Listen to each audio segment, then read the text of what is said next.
This is from the Daily Wire. OnlyFans model quits platform after making millions, says she found God.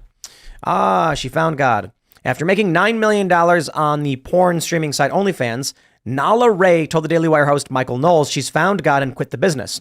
Ray sat down for a wide-ranging interview with Knowles, who dug into her own past as the daughter of a pastor and how she initially got into porn and what finally made her decide to let it all go. Now, the controversy here is, according to Pearl Davis, she says that this woman still had her OnlyFans up up until the day before she did the interview.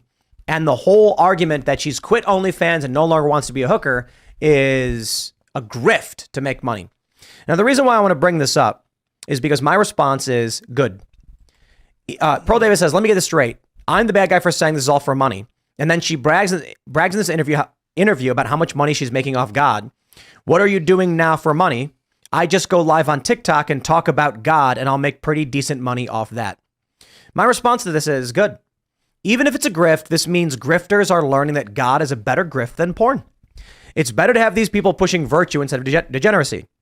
Pearl Davis doesn't quite understand the point being made. She says, I'm right again, take the L, because I'm just going to give my opinion, and I think Pearl will be here in the studio in a month or so, so perhaps she would want to have this conversation in person.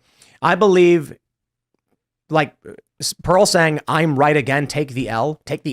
My point is apt and completely correct, and there's no L to be taken. And the fact that she said that shows she's more interested in just attacking this woman for whatever reason and pushing her whatever her story or narrative is. Because look, this is a video. It says, here's the video of me reloading my browser of her page, because screenshots can be from the past, showing her OnlyFans is still available.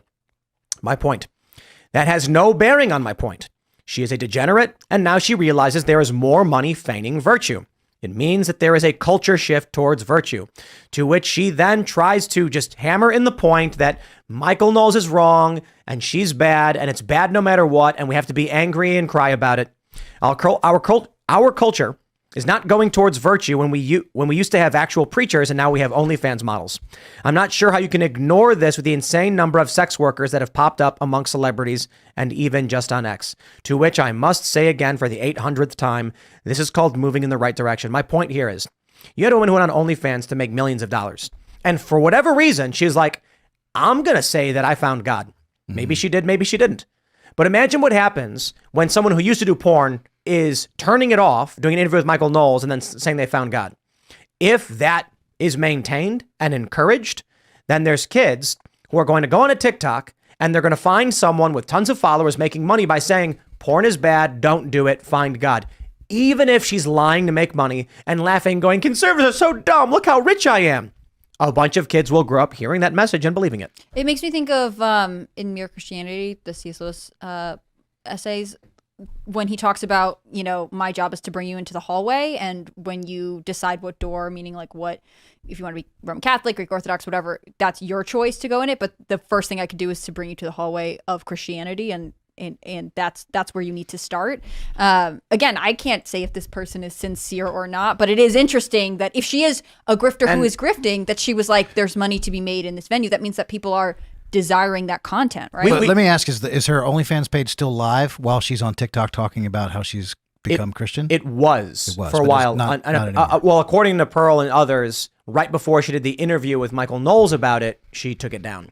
Because if she were doing the TikTok pro-Christianity thing at the same time her OnlyFans page was still live, that could be a way where she thinks, I'll watch this, I'm going to pretend that I found God, and then people will get curious. That will drive more traffic to my OnlyFans page, and people will be, titillated because now this new Christian used to do porn, and there it still is. And that's the argument for Pearl, that she's going to go right back to doing it or whatever, but whatever. But you're right. As long as people are hearing that and they don't know it's a lie or a grift, it's still a good message. But I'm going to tell this to Pearl as well. She tweeted, Tim, I have interviewed with 1,000 women ranging across Miami, LA, Atlanta, London, Ireland, Amsterdam, Germany. And I promise this is wishful thinking. There will be an explosion of sex workers. It's already starting the next 10 years. You're wrong. Pearl, you're wrong. I'm gonna let it simmer for a little bit. Okay, you're wrong. Okay, now that I've let it simmer, AI will erase sex workers in a year. Done. I don't think so. You can't. You can't tap human touch. Yes, dude. you can. You can't. No. We're talking about OnlyFans. We're talking about OnlyFans online stuff. Okay. Right.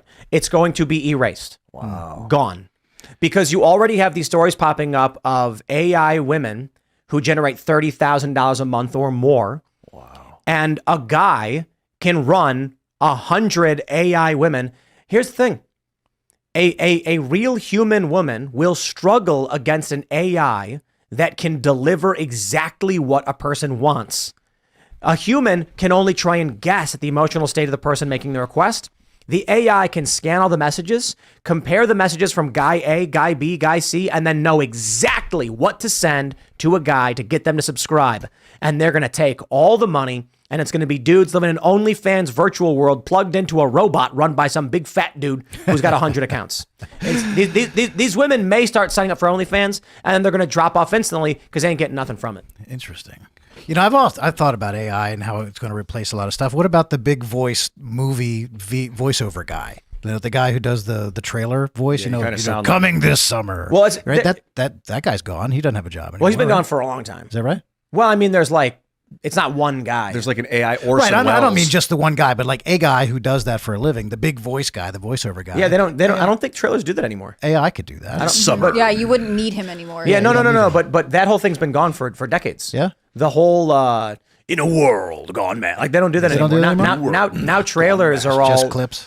Yeah, so trailers go through trailer companies, and there's a really good. I watched this really great video where they broke down how Disney does it, and they compared Ant-Man's trailer, the Quantumania, to like 3 other trailers, and they are like shot for shot identical, even though they're completely different movies. The sound, the music, there's no more narration. But to your point, James Earl Jones already recorded the key intonations that you need to generate an AI voice and sold his likeness or something like that. For Darth Vader? Was that what it was? I would imagine. So they wouldn't have needed James Earl Jones. Now for they Darth can Vader. just type in the words and he talks. And they got, we listened to that song before the show. We'll play that one in the play on the after show. only. It's really funny, AI generated song. And like, they have, I think it's Orson Welles on Instagram. He's one of the narrators. When he talks like this, that's like the Orson Welles AI voice they use as a narrator. I do. Yeah, I think that we're a year out. You know, with Nala though, this is the girl's name is Nala, the redhead girl. I saw her on Whatever, where she was doing her character, her Nala thing, with crossing her eyes and acting all weird. And I think Mary Morgan was on the show with her, looking at her across the table, like relaxed and listening to her. And Nala, I think at some point just saw the humanity in the people she was with, and like she's from a religious background, and she's very genuine talking to Michael Knowles. It's a wonderful interview. I've seen like 25 minutes of it. It was really really nice to see the psychology of someone going through what she's going through. Nala looked at how people who do sex work are treated and was like, once you make all that money, you will be a pariah, you will be mocked and insulted forever, and the only way out is through reformation. Yeah, she could very well be using it to escape something, but also maybe she's really feeling something. I mean, she got baptized. I don't know. She's just an interesting girl. I go watch that Michael Knowles interview with her after our show. And I think Christians in this country, a lot of them are I don't want to say sensitive, but they're skeptical of being co-opted for, a shift in narrative, for a PR rebrand right now. I mean, think about how they're reacting to Rihanna's, cover of that magazine or whatever, where she dresses up like a nun, but it's obviously like mocking Catholicism. People, especially Christians, feel as though they have been the butt of a lot of jokes, and they don't want that anymore. And so they also don't want to be seen as this like, oh, well, if you claim to Christianity, we're just obligated to trust you blindly. And I can understand that sort of skepticism, right? Like if you feel as though your religion has been mocked and abused, why would you want to just say, oh, but anyone can join and claim it? Yeah. I think they're probably used to that, though, because Christianity is really, this is not an original thought, but it's the only religion that you are free to mock, right? Those are the rules here in this country. You're allowed to make fun of Christians and no one else. Well, I guess it depends on of like the actual religions, because we can make fun of the hokey ones, like the ones where they think Hare Krishnas and the like. Zoroastrianism. Pastafarians. Yeah, is that what it's called? Where I think aliens like made Earth or something? I don't know. No, Zoroastrianism was a guy, they worshiped this guy named Zoroaster who worshiped the stars. It was like one of the first religions. Yeah, you're allowed to make fun of that. It's like the Ghostbusters, the first Ghostbusters. Is that what it was? I don't know. It's like that. It reminds me of that. Gozer. Gozer the Gozerian. Yeah, Gozer the Gozerian. Zoroastrianism is one of the world's oldest monotheistic faiths. So this guy Zoroaster would like pray on a mountain, and eventually he saw like one in the many, and then from there, he's a pretty cool religion. I think with Christianity, when you accept Christ into your heart, there's no denying it. And anyone that tries to deny that, that's evil at work. Like if you're truly on the path, everything else is noise. So, I mean, Pearl, you gotta, well, anyway, I'll see when I see it, Pearl, and we can talk more about it. But I mean, give her the benefit of the doubt and don't manifest evil in the world. Don't say things are going to get worse. Just, well, I don't think we need to give her the benefit of the doubt. My point is not that she's a good person who found God. My point is when all the grifters start going, I too am a Christian, that means the narrative has shifted to the point where it is culturally and socially an obligate. Like the left like to say, you're on the wrong side of history because we're going to push these ideas. When these grifters that used to be on the left are now going, actually, the right is who I am. Good. It means that the right has dominated the cultural narrative. It means it's desirable to be that. Thanks for watching this clip from the Timcast IRL podcast. Hang out with us live Monday through Friday at 8 p.m. and become a member over at timcast.com for uncensored, members-only shows exclusive. Thanks for hanging out, and we'll see you all next time.